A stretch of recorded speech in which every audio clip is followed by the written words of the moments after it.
And good morning. We are live on the Falcons Podcast. It is a Monday after another Super Bowl. I've lost count. It's probably fairly close to my age, 50-something. That's about how old I am now. I've lost count. The Philadelphia Eagles make quick work of the Kansas City Chiefs and blow them out, really. That one was really never in doubt. And, watching the game, you hear Tom Brady. I know Tom Brady brings back a lot of bad memories in Super Bowl. We're not going to get away from him anytime soon. You hear Tom Brady on the call, and you're seeing the score, brings back flashbacks. I'm like, no. This Philadelphia Eagles team is built on defense and a running game. You get a lead, that closes out Super Bowls. And if you can get pressure with 4, like Philadelphia was able to do, you can look really, really smart as a defensive coordinator, as they were praising Vic Fangio, as his front 4 was just demolishing the Chiefs' offensive line. Like, I can call that game. I'll give what's the GM's name? Howie. I'll give Howie the flowers for that one before Fangio. As far as the genius on there was the building of that defense for me was more important than the scheme with their strength in the trenches on that. And then congratulations to Jalen Hurts getting his first. Yeah, he got his first. That was his first Super Bowl. So I think we were all. I don't have a lot of love for Philadelphia. It's more of a baseball thing with NL East as far as, but I think we were all ready for, unless you're a Chiefs fan, I don't think anybody was rooting for the Chiefs. So it was good to see. And one of the things we're going to get into today, and Nick will be joining me here shortly. One of the things we'll get into today is the ESPN power rankings that came out. And yes, they're going to look very similar to how they finished last year. They're going to take into account available assets and resources to improve the team, but not really. It's pretty much going to be close to how things finished last year. However, I was a little surprised to see the Chiefs at number 1. And correct me if you disagree, or not correct me, just disagree. If you disagree, let me know. But it just felt like, I'm not going to say this is the end of the Chiefs, but as far as Super Bowl favorites, it felt like they're taking a step back. This year, if you look at the point differential, they were something like the 11th or 12th team in point differential. They were 3rd in their own division. If you took away the record, yeah, I know. If we just moved that iceberg, it would have been a great cruise. If you took away the record and just looked at every statistic they have, you'd think this team was about 10-7, not 15-2. Now, the final game, the 38-0, skewed that a little bit, but the Chiefs, all they did was win.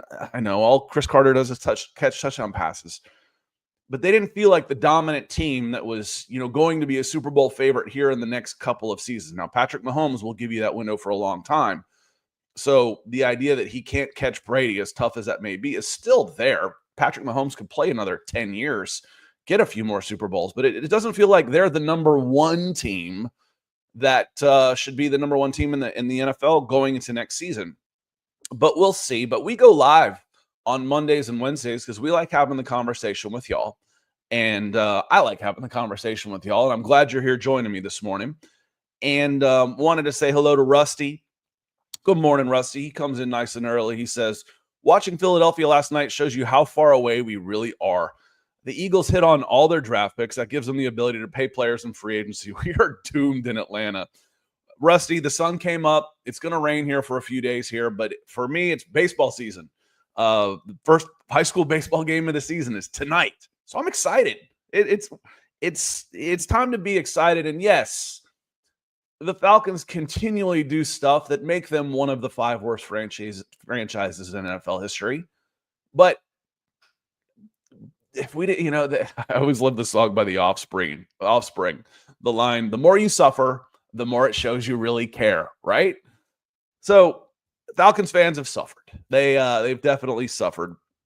And yes, the Falcons are a ways off for playing at that level. They just don't have the defense right now. I think their offense is capable of playing at a championship level, assuming Michael Penix takes a step in his second year and becomes, a top half quarterback in the NFL. I don't think that's a huge assumption. Quarterback play isn't great, and the weapons around him are really good. Drew Dahlman's important. Jeff Ulbrich is huge. When we were looking at it last year, what are the things that can go wrong? You got a head coach that hasn't been a head coach in a long time, almost a first-time head coach, a first-time offensive coordinator, and a first-time defensive coordinator. The first-time defensive coordinator was bad. Zach Robinson, I think, showed promise. I think Zach Robinson had a pretty good year as a first year. I wrote it this morning when I wrote up the article on ESPN's Way Too Early Power Rankings. I said, Jimmy Lake set the bar so low for how bad this Falcons defense was schemed up that it has to improve through it really can't be any worse than this, even if the personnel takes a step back. Yes, that is possible. The personnel could take a step back. Are you going to get a better replacement for Justin Simmons? Is Rook going to play? Is Rook going to be better than David Onyemata? Is whoever comes in at edge, is he going to be better than Matt Judon? Now, the answer to that question, can they play better in 2025 than those three were in 2024? Yes. Yes, they can. So, yes, I think the defense can play better, even if man for man, those guys aren't as good as the outgoing players, because the outgoing players didn't play very well last year. I'm not saying they're not good players. I'm saying they didn't play well. So, yes, I think personnel can actually take a step backwards, and the defense actually takes a step forward based on the scheming up and who they bring in this offseason through the draft and potential free agents. Michael Ronquillo, he's good up and early out in Tucson. Good morning to you, Michael. He says, good morning, Scott and Nick on the Falcons podcast. And he says, thanks to the Philadelphia Eagles for saving the NFL from the Kansas City Chiefs three-peat. Super Bowl championship, fly, Eagles, fly. I think, like I said, I think most everybody's pretty happy about that one. Good morning, Scott, Falcons Nation. That's all, y'all. I hope the masterminds at the Falcons organization were taking notes from yesterday's Super Bowl. The Eagles' pass rush really stood out to me. Joseph, that's the key. And that was the thing that made that's how long it's been. The 98 Atlanta Falcons defense was so dangerous because they played a front four and they could get pressure with those four. When you can get pressure with four players, you are a defensive mastermind. It's that simple. If I can drop 7 into coverage and I can control the line and get pressure with 4 guys, my defense is gonna be good.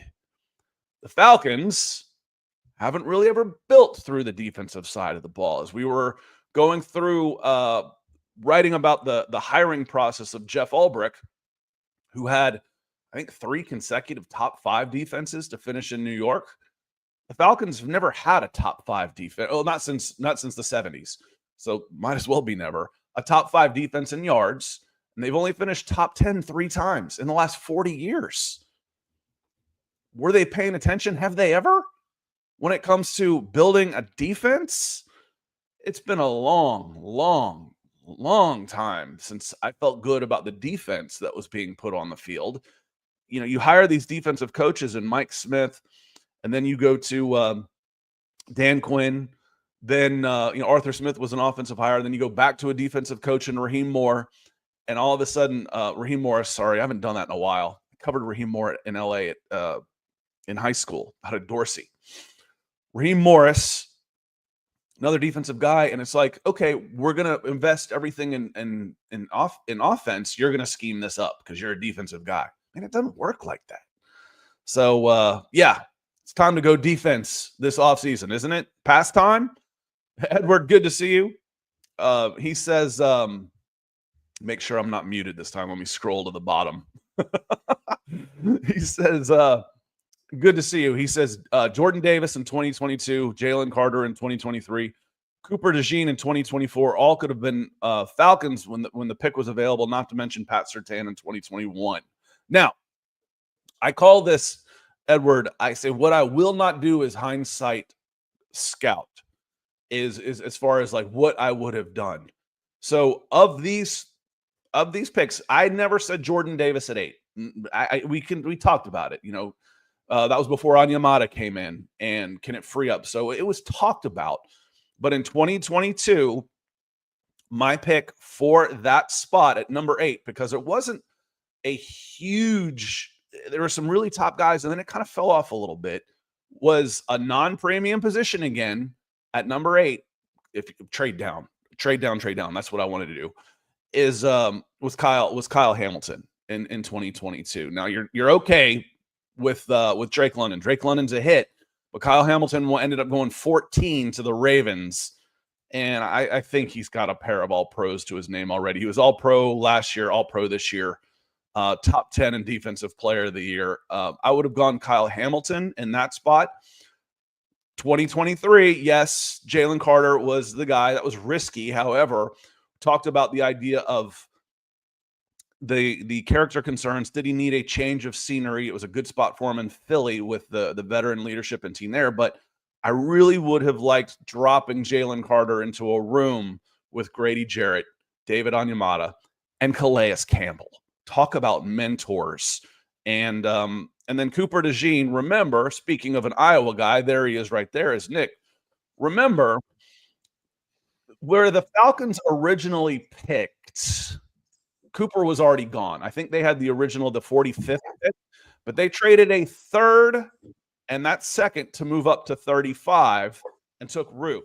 So, yes, they took a defensive tackle, a position they didn't necessarily need and wasn't going to be a big-time contributor in 2024 over more immediate needs like cornerback was a big need. And 3 picks later, 4 cornerbacks went off the board in a row, Nick. Cooper DeJean was the first one on there. So, looking at that draft, if you trade up, I probably wouldn't have traded up anyway, Nick. You know, we're not huge fans of trading up just because, you know, the probability. That's just kind of basic mathematics.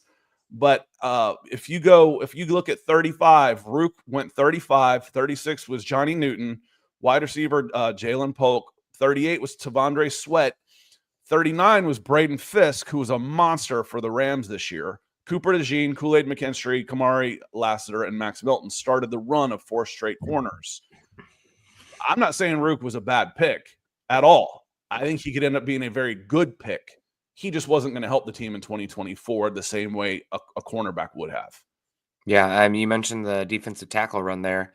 Tavondre Sweat was also phenomenal this season. He just played on a much worse team, obviously picking number 1 overall, but he had the most the most picks of any of the rookie defensive tackles this season, despite being, you know, the non-conditioned 360-pounder. But he had a great season as well. So, yeah, Cooper DeJean. I mean, Scott, you probably remember 2-3 drafts ago now, we're talking about like Riley Moss and all these other guys. I'm like, the real star in Iowa is Cooper DeJean. Like, he's going to be, I was like, he's going to be a first-round pick for sure. He fell. I don't know. I still don't understand how. But I'm glad he's playing in the spot that I thought. He was hurt, though, during the pre-draft process. Wasn't he the one that was hurt and didn't get to do a lot of the pro day? He did some of it, but not a lot. Yeah. So that was going to hurt his stock a little bit. Yeah. I don't know. I mean, tape trumps all. And unless they had long-term concerns, it just seemed pretty obvious to me. But, yeah, congrats to him. First player to score a touchdown on their birthday in the Super Bowl, 22 years old and on top of the world. So, yeah, no, he's going to be a heck of a slot player in a long time. And it's kind of the new age slot too. Like, I know we really need to get away from the thinking of the slot being like the Brandon Stokeleys of the world or the Wes Welkers, these like diminutive, you know, quick guys where you can have your smallest cornerback without a lot of speed, you know, match up against those guys. No, your cornerback has to be a freaking your slot corner has to be a glass eater these days. They have to tackle. They need to be play in coverage like a cornerback and run and tackle like a linebacker. They're going to be put in conflict a lot, and he does all of that for sure. Especially if you're coming out with a base nickel, there's one less linebacker out there. Exactly. So he's got to be physical. And yes, there's a lot of 4-2-5s out there. There's a lot of 3-3-5s out there. So there's one less big body out there. Because it is a passing league, and it skews back. We're more power running. You know, we saw that with Philly. You know, Philly was a power running team, but of course, their quarterback also was one of their best runners. That helped, but then they still made moves through the air.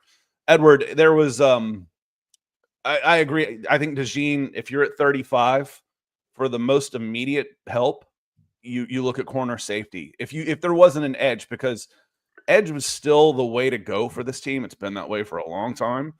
And the next edge off the board goes for a while.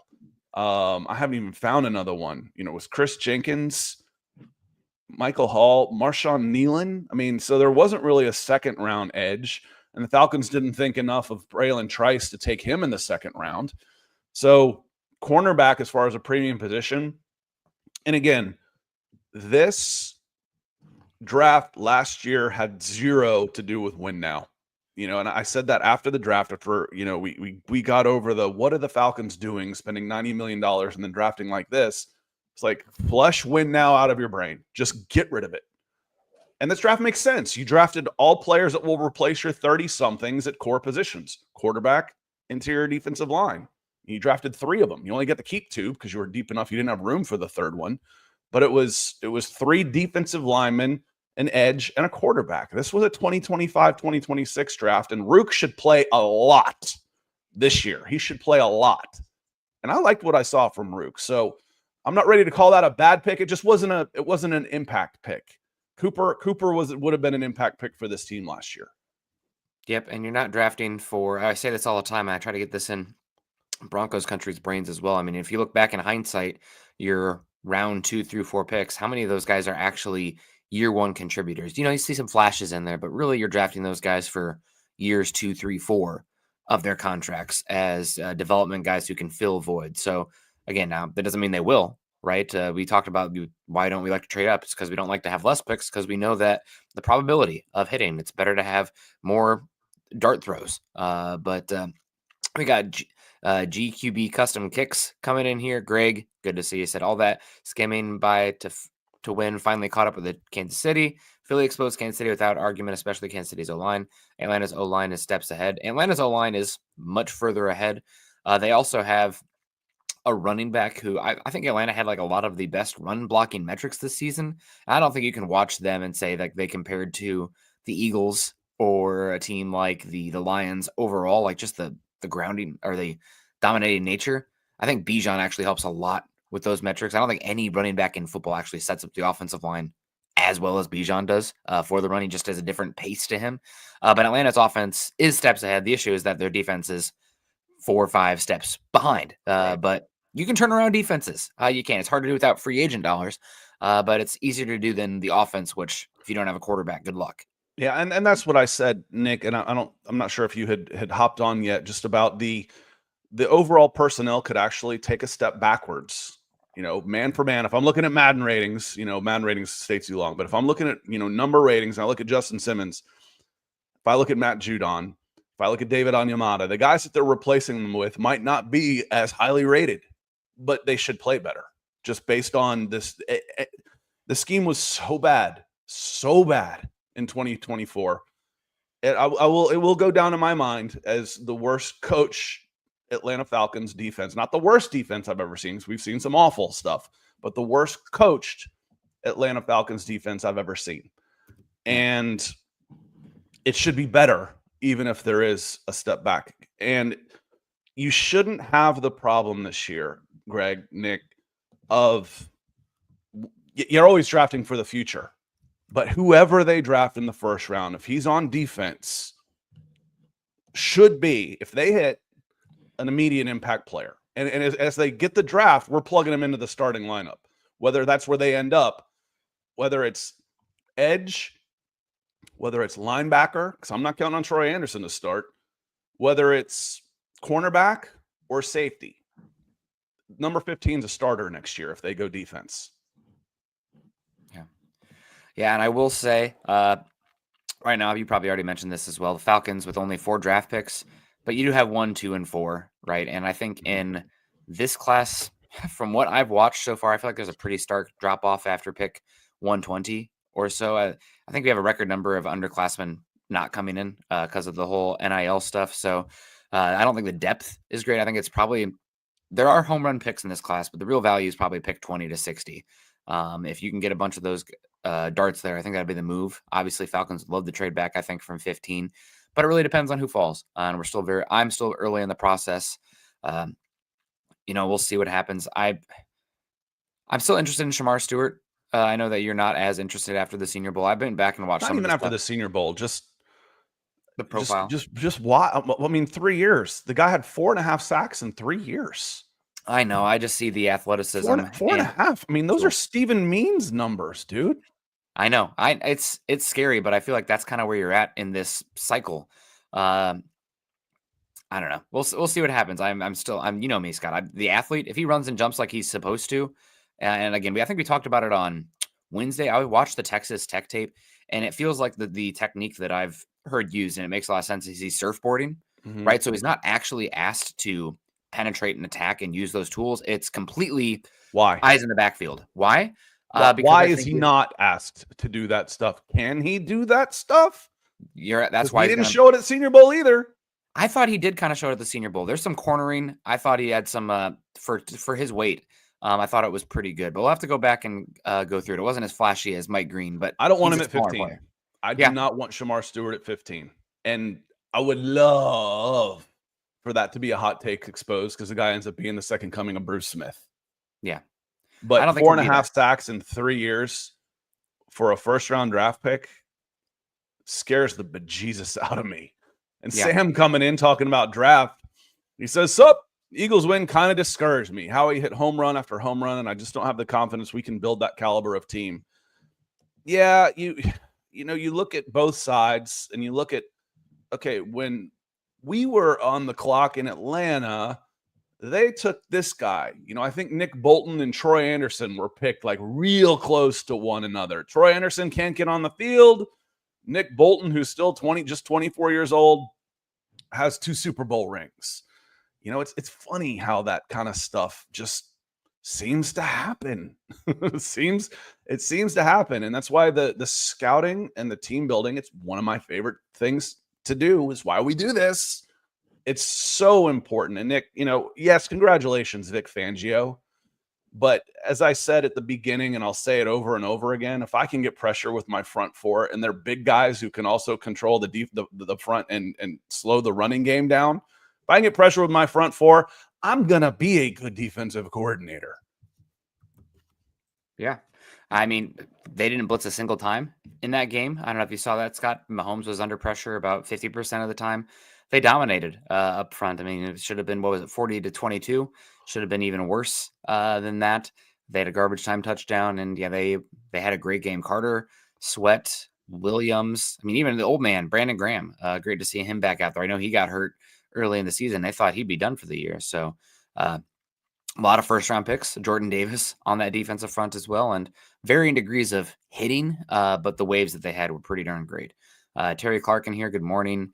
Good to see you, Terry. Hope you're doing well. Happy Monday morning to you. Yeah, and Harry says, because I was talking about, we'll get into the ESPN way too early power rankings real quick. He says, I'm sure the Chiefs will be back. They're like the NFL's golden boy. No, the Chiefs are good. But, and one of the things I didn't mention as far as the Chiefs, so on these ESPN rankings, Nick, Kansas City shows up number 1 for ESPN. That surprised me. I don't feel like I still think they're one of the top 4 or 5 teams in the NFL-ish, top 10 for sure. But I feel like their arrow's still pointing down. I mean, it's still really high, but is Andy Reid, is he still want to be there? Travis Kelce looks like he's just about done. The offensive line is kind of a mess. They don't have reliable playmakers at wide receiver. If I look at point differential, Nick, I think they were like 11th in the NFL, despite a 15-2 record. It's probably the lowest matter. And part of that was skewed by the Broncos, but not all of it. Not all of it in that 38-0 win, because even if you even that out and call it a 0, maybe that was another 1-point game. Their point differential is only 60. It doesn't change. It would change a little bit because it wouldn't have been a minus. But even at a 0, cuts in half, they're still not top 8 in point differential. What we saw was a team that knew how to win, that got by and won by the skin of their teeth until they ran into a hot team. And yes, the Philadelphia Eagles were, I think, 16-1 since they started 2-2, and their point differential was over 200 or something. I mean, they were playing really, really well. Saw that first pass interference penalty, and I'm like, oh my God, here we go. But then they made up for it on a bad personal foul that extended a drive and got the Eagles' first touchdown. I was like, okay, here we go. Yep. Make a call. Like, you missed them both. That's fine. That's even. No, they're not going anywhere. I just don't feel like they're on the rise. I don't feel like they're the number 1 team in the NFL, the Chiefs. I think they're I'd probably put around 6, honestly, going into next season, 6 or 7. I'll probably put them number 1 still, because they have Mahomes. Andy Reid is going to be back. And also, I think we saw towards the end of the year, their first-round pick in Worthy really started to come together. And they're going to figure out offensive tackle. That was their left tackle was the Achilles heel. That's going to be their primary focus. And I think doing that is going to round out the offensive line entirely. They also, Scott, if you remember, they lost their number one wide receiver in Rashee Rice like week 3. And he's going to be back as well. So I think just overall, it's going to be hard not to pick Kansas City. I'd be curious to see what the way too early Super Bowl odds are. But I mean, when you have the head coach, they're out. I would imagine Kansas City's number 1 still. Yeah, let me see. I can click on a link. So I've got 2 of them because I've got 2 people wanted to write that. And that's down the line a little bit, so I can't tell. Let me see. FanDuel has them out. The Falcons were plus 6,000. And in these power rankings, the Falcons came in at 19, which is about what you would expect. There isn't a ton of change. There's not a ton of change from the last power rankings of the season to this power rankings of the season. There's not going to be a ton of change. And frankly, the Falcons don't have a lot of resources where you can say, okay, this is the season they've been building towards, where they've got $200 million in cap space and 5 top 100 picks. This is a little bit of a let's supplement a pretty good team right now that underachieved with some players on defense, build some depth, and then attack this thing again in 2026, where I feel like this team should be pretty legitimate contenders for a Final 8 spot in 2026, and they should be let's take the next step and have a winning season for a change in 2025. I mean, it's all going to depend on how good Michael Penix is, right? As you mentioned, the odds are not going to change a lot between now and the beginning of the season because we tend to Vegas doesn't fall for it as much, but they don't tend to fall for we tend to fall for free agent moves / draft picks, moving the needle way too much in the immediacy when, what you are next year is 95% going to be based on what you already have in-house. But speaking of what we have, we got Chris Walker says, good morning, everyone. Well, Atlanta Falcons front office, I hope you see what the drafting Georgia players on defense these past 3 years has done for the Eagles. Will you see the light? I seriously doubt it because y'all aren't that bright. Calling you out, Terry Fontenot. You'll have a chance at probably multiple, or at least one Georgia Bulldog. They have 3 potential first rounders all on the defensive side of the ball. So we'll see what happens. I don't know, Scott. I feel like I'd have a hard time trying to convince myself that the Falcons should take Malachi Starks, the safety, at 15. But if Mykel Williams or Jalen Walker are there, I certainly think they are in the conversation for sure. Yeah. I don't mind a safety. I don't mind any position, honestly, at 15 if you're getting a difference maker. I just mentioned Kyle Hamilton went 14. Okay, well, I would have taken Kyle Hamilton in that draft probably at 8 because I thought he was probably the best player in that draft. I wanted to trade down because if you wanted to take a receiver, you got, I think Garrett Wilson was in that draft, Chris Olave, Drake London. Would have tried to move down a little bit there, and then the second round, George Pickens. I think Christian Watson might have been in that draft. Alec Pierce. There were some really good second rounders.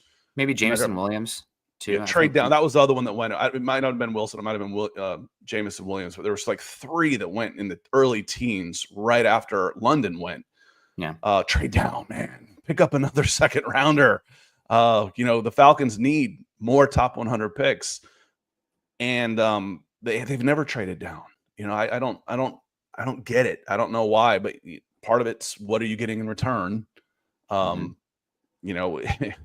you're sitting there at 4 and naturally, I mean, this is what it's like being Atlanta Falcons. You're sitting there at 4 and someone trades 3 first-round picks for the number 3 pick. Son of a. And then you draft Kyle Pitts instead of Jamar Chase if you wanted a Julio Jones replacement, or Devontae Smith, or Pat Surtain, or Micah Parsons, or Penny Sewell. There's Jalen Waddle, lots of guys in there.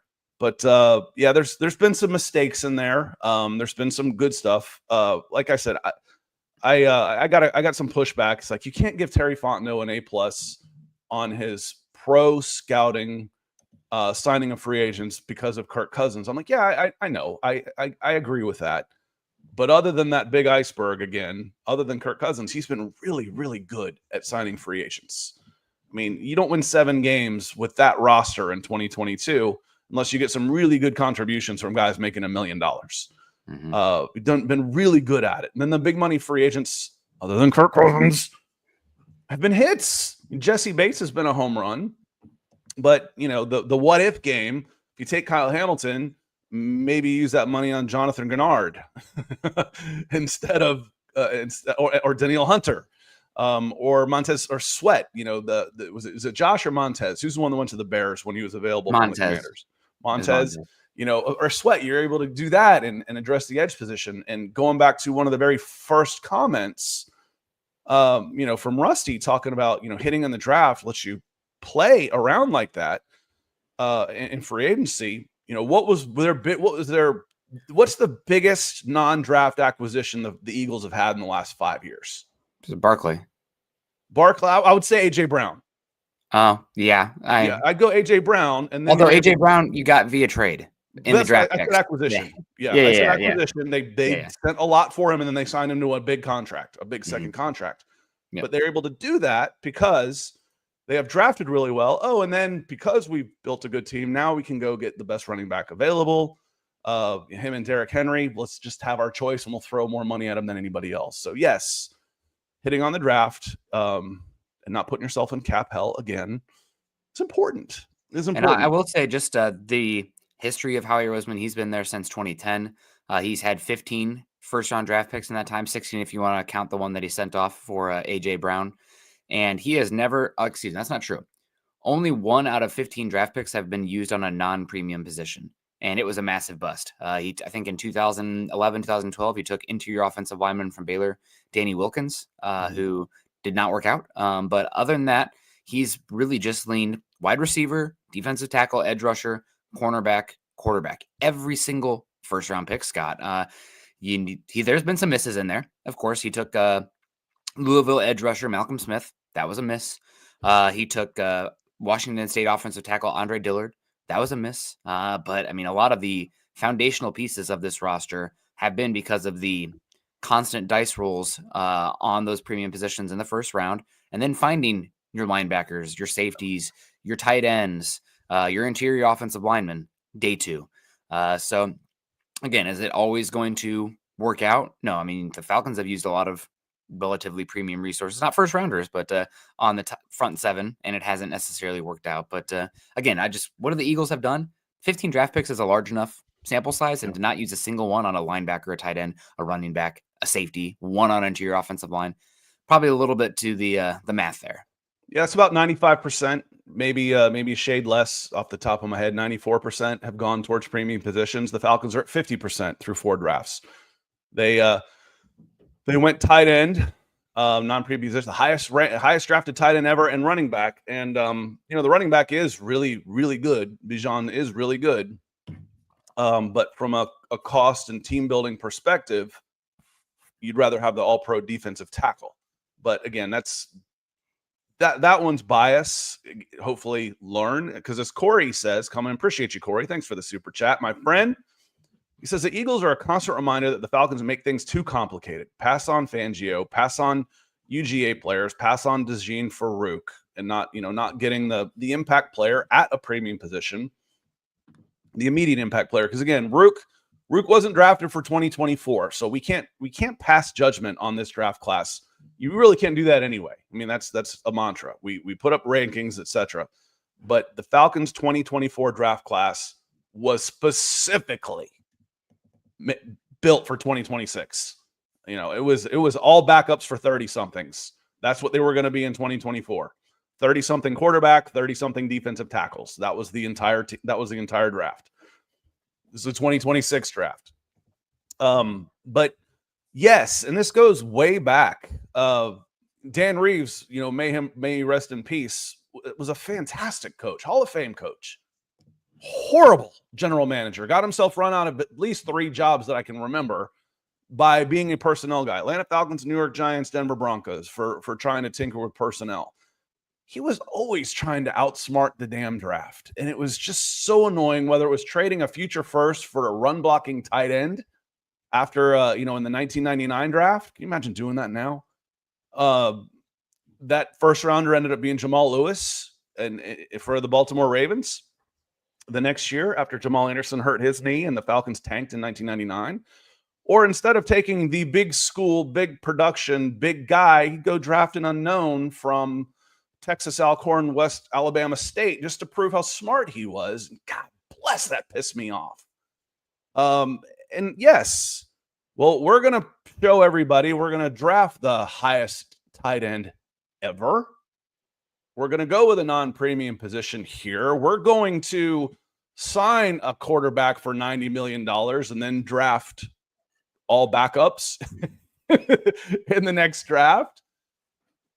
Trying to reinvent the game, it hasn't worked so well here in Atlanta. And there's a lot of apologists in the offseason. I get it. That's what fans are. But yeah, Falcons do try and overcomplicate things. Stop. Trenches, trenches, trenches. Let's build the trenches now. Build the defense. Get your premium positions.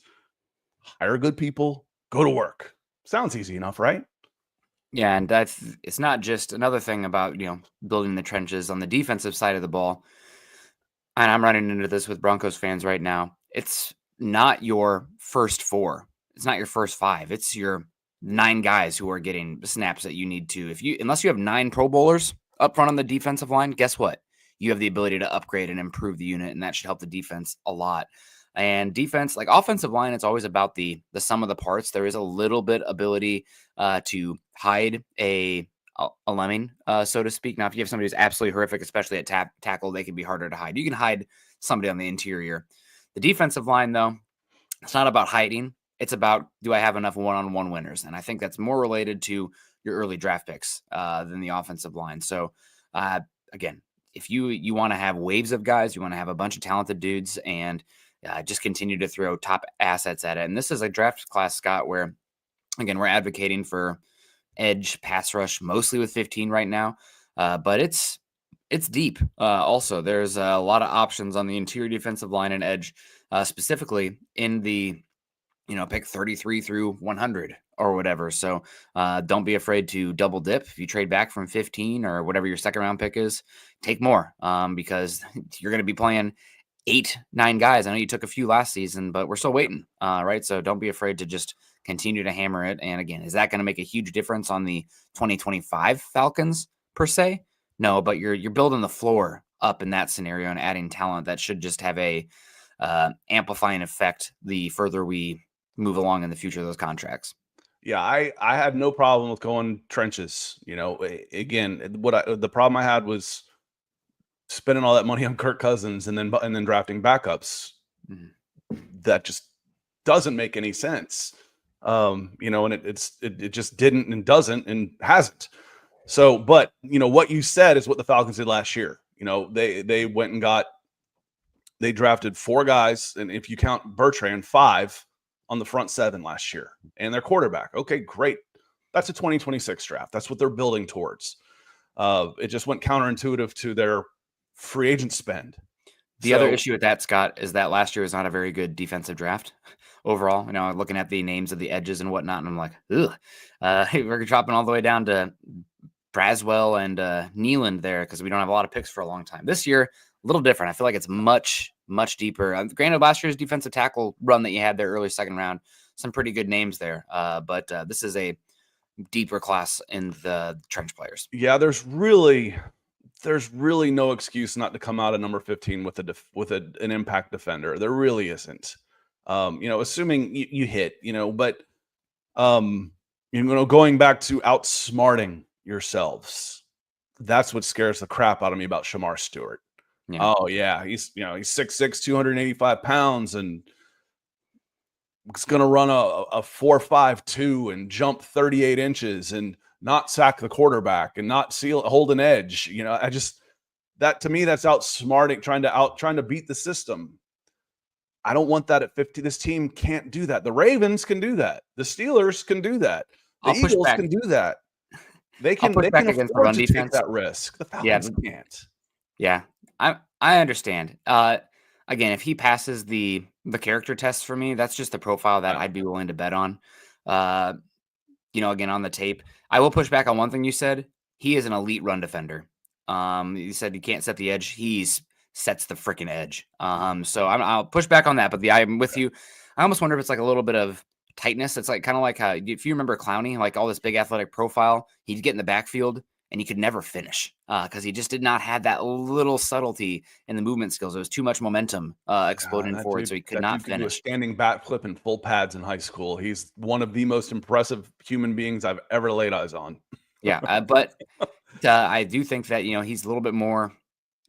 I still think in defensive attacking fronts, he'd be a little better at 4-eye. Just let it pin his ears back and not have to actually turn upfield. It's that bending that arc. Jared Ivey tests by comparison as Shamar Stewart, because I like Ivey. Ivey's a more productive player with a similar physique, similar frame. How much difference is it going to be? I mean, I'd rather have an edge here and then in defensive end there, a corner, and then Ivey in the second, depending on where he ends up going. Jared Ivey's out of Ole Miss and looked really good. He's almost the exact same size as Shamar Stewart.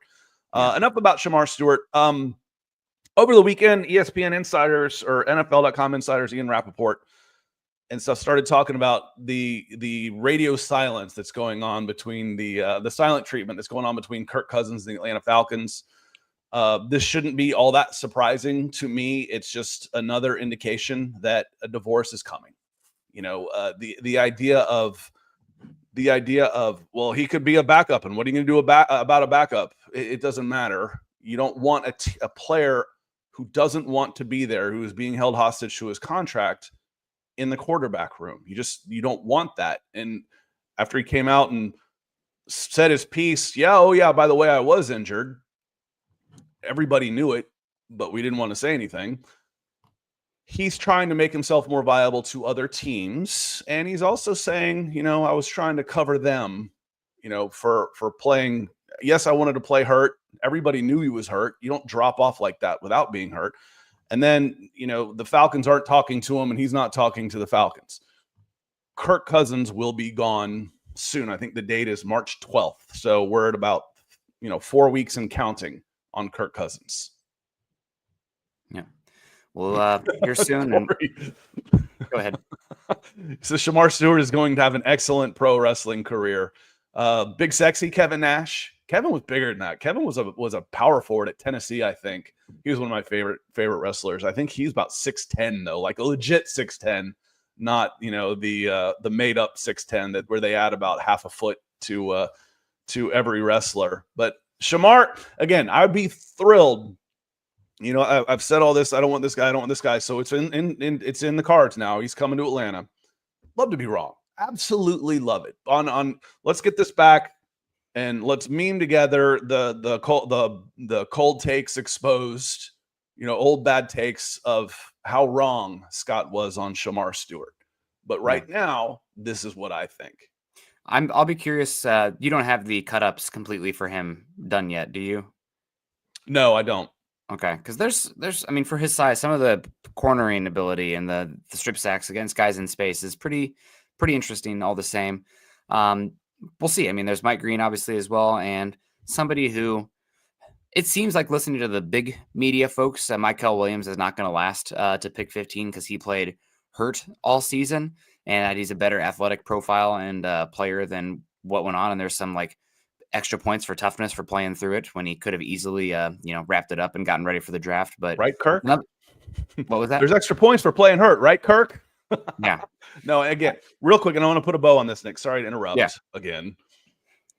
We usually give guys who play hurt plaudits. We say, hey, we want you to play hurt. You have to play hurt in this league. I don't blame Kirk Cousins for playing hurt. No. I blame Raheem Morris for playing him hurt when you got Michael Penix behind him. Yeah. Yeah. So makes that was sense. You expect a player to lie. That's why they have concussion protocol. No, I'm good. That's why you make them come out of the game. That's why you make them take them out of the game. So I think it was pretty obvious when you got Michael Penix sitting there, and we're talking, week 10 or 11. Penix should have been in at least 2 games before he was. Yeah, for sure. But yeah, back to Michael Williams. Will be interesting to see where he goes. I know that there's some worries about drafting a guy who's been injured like him, all potential, but in this draft class, it feels like it kind of falls off a cliff after not off a cliff, but pick 7, 8. Your first rounders, you're not getting a first round. I don't think you're going to get a first round graded player at 15 in this class, Scott. But that's okay as well. So we'll see what happens. We got Bernard coming in and says Rook's going to be a beast, y'all. He's got, I don't know if you recall, listeners, Scott, but last year the Broncos mocking, and he was like graded round 3 a lot of times. And we took him often for the Broncos round 3 because you like the profile, the 34-inch arms, the penetration ability, is very disruptive, still kind of figuring out and getting it together. But he had some serious tools. So we'll see. He's going to be compared to that run of guys that he went next to. Fisk, awesome last season. Granted, can't play run defense really. He's a little light. He's a gap splitting, quick first step monster. He's got problems on run defense, and also see about Sweat as well. Sweat was playing next to Jeffrey Simmons, who's one of the top 10 defensive tackles in football. But Rook's got a chance to be pretty darn good. Yeah, and again with Bernard, we're not hindsight grading the Rook pick yet. As far as was this a hit or not, he's shown flashes and looks good. He was never, ever, ever going to have the same impact that Cooper of DeJean would have had in 2024. That doesn't mean through 2030 he can't be just as valuable. It's just he wasn't going to play above David Onyemata and Grady Jarrett, where someone like Cooper would have been plugged into. He would have been a starter, absolutely a starter right away. And this draft, famous last words, this draft, if they draft a good defender, he's starting. He's plugged right into the starting lineup this year because there's holes at edge. Even if it was Walter Nolan at 15, he's in the rotation. He should be in the rotation sooner than Rook, who was a healthy scratch for like the first 6 weeks. Walter Nolan, linebacker. If you draft a linebacker at 15 and Caden Ellis and Troy Anderson's healthy, keep him on the bench. Okay. Well, then Troy's a beast the 2 or 3 times he plays. That'd be fine. But I'm penciling the guy in a starter because I'm not counting on Troy Anderson. There's 2 open corner spots at nickel and at the other corner opposite AJ Terrell. Starter. There's an open safety spot. Starter. So we shouldn't have that problem this year with the defensive players that are taken. They should be plugged in the first 2 rounds. If you go defense first 2, they should both be starters in 2025, which is more exciting. It's more exciting. You do this whole offseason. You get to the draft and you're like, wait, quarterback, defensive lineman, edge, DL, linebacker, running back, wide receiver. None of these guys are playing. Damn. Be different this year. It'll be different this year. I think you muted yourself, Nick. Yep. We knew that last season as well, that when they took those guys, probably a year off. But this year, it'll be fun. We'll see what happens. Again, I'm very much you and I are probably both going to be an opponent for trading back from 15 if they can. And are we going to run a mock before we get on out of here? Is that a plan? To. So let's we'll do one Wednesday. Okay, sounds good. Yep. Yeah, we'll do one Wednesday post Super Bowl mock. I hadn't planned on doing a mock. I guess mock draft Monday, right? Hadn't planned on doing one, but we'll do one on Monday. And then we're just about to get out of here. Keith came in with some stars over on Facebook. He says, do the Falcons have the weapons to surround Penix? What's the biggest position to target to help Penix? Tight end right now. Charlie Warner's really good. And Kyle Pitts is right now, he's just a guy. He's not worth what you're paying him, which will be about $11 million, and saw his time eaten into. But I think if Drake, Darnell Mooney, and Ray 1, 2, 3 are healthy, they're good. Charlie's serviceable. And then Bijan and Tyler Algier are still one of the best 1-2 combinations, if not the best 1-2 combination in the NFL. So, they're in the argument. So the question here becomes Caleb McGarry at right tackle. The blind side for what that matters. He might have been the guy that got Kirk hurt to begin with. And then center. I don't necessarily want to. I don't think they gamble on Michael Penix by letting Drew Dahlman hit free agency in a month. That's my prediction. I think he ends up re-signing with the Atlanta Falcons, Drew Dahlman.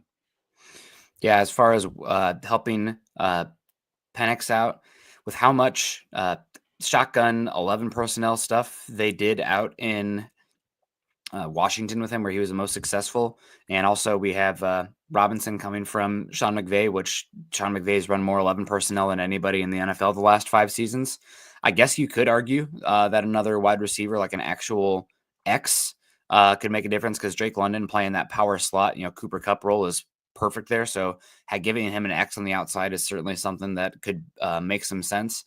And you mentioned tight end and right tackle. Those are the ones. But I mean, they're not going to use a first-round pick on it. This is probably more of a 2027 or 2026 draft proposition, or maybe a trade or something. But I do think that if London does continue to play the slot role, like I imagined and perceived from him, getting either a Jameson Williams type or an actual extra receiver with some size could make some sense. But those feel ornamental, Scott, next to the needs on the rush and cover guys on the defensive side of the ball. And Justin says, are we expecting Penix to struggle early on with this offense? No. No, he got some time under his belt. It would have been nice if he had gotten more time. Would have been nice if they had played him in the preseason and not coached scared last year. They handled their personnel like they were scared, and they played defense like they were scared last year. It was a tough watch at times. Mm-hmm. And Penix will has some experience, not a ton, but in the system he'll have all offseason, and it's loaded with veterans. Drake is entering his third year now. I'm losing count. 22, 23, 24, 25. Fourth year. Drake's entering his fourth year.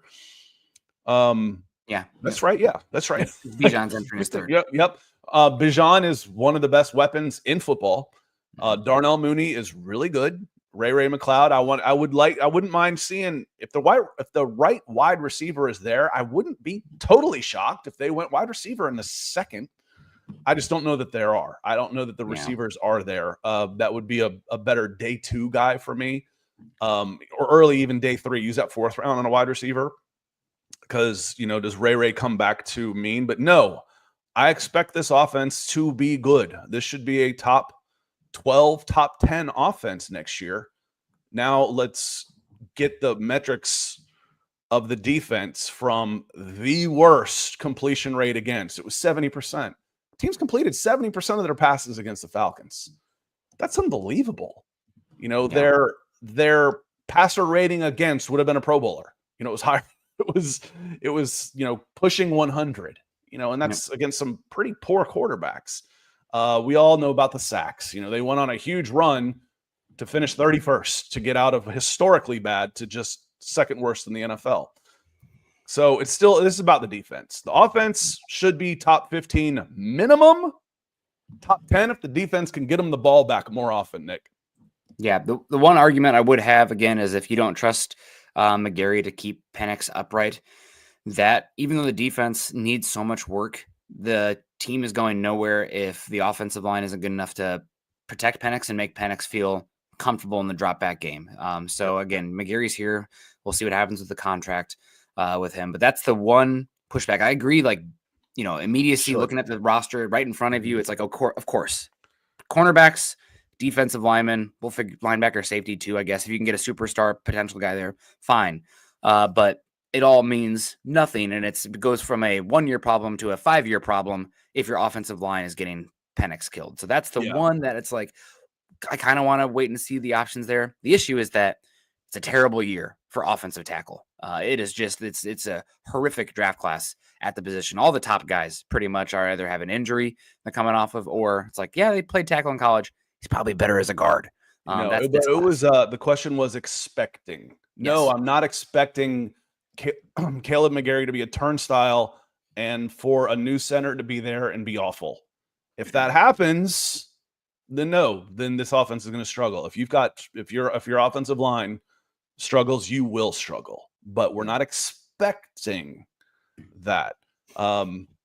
Terry's a little more nervous about this. He says, even if the Falcons can supplement the roster, our head coach is still sitting on the dock of the bay watching time float away. Yeah, there were some pretty concerning things last year. But the single move that could be made last year to improve this team was made. And that was him firing Jimmy Lake. That was, we all want to say, oh, this is all on Jimmy Lake. No. It's not. It's so much better if we can blame one thing, because one thing is easy to fix. It wasn't all on Jimmy Lake, but Jimmy Lake was awful. There's still problems on this team. Yeah. And Raheem Morris might be one of them. But we'll see. He did correct that or they did. The Falcons corrected that mistake, and that was the biggest mistake on the field. Was Jimmy Lake's defense was just abominable. So on that note, we are going to get out of here. I want to say thank you to our Super Chat superstars. Greg coming in, Edward, Sam, Corey coming in a couple of times. Appreciate it. And then Keith over there with the stars. We will be back on Wednesday. We'll see what happens in the next couple of days. The news cycle. We'll get into some more players and whatnot. And then we will run a mock draft on Wednesday. Before the rain comes, supposed to get about half a foot of rain here in the next few days. Hopefully we get some baseball in tonight. Little high school baseball, and then it can rain away. So, but we'll see y'all on Wednesday. Appreciate you being here. Y'all have a great rest of your week, and get ready for the Philadelphia Eagles as a reigning Super Bowl champs for the next 365 days. Take it easy, y'all.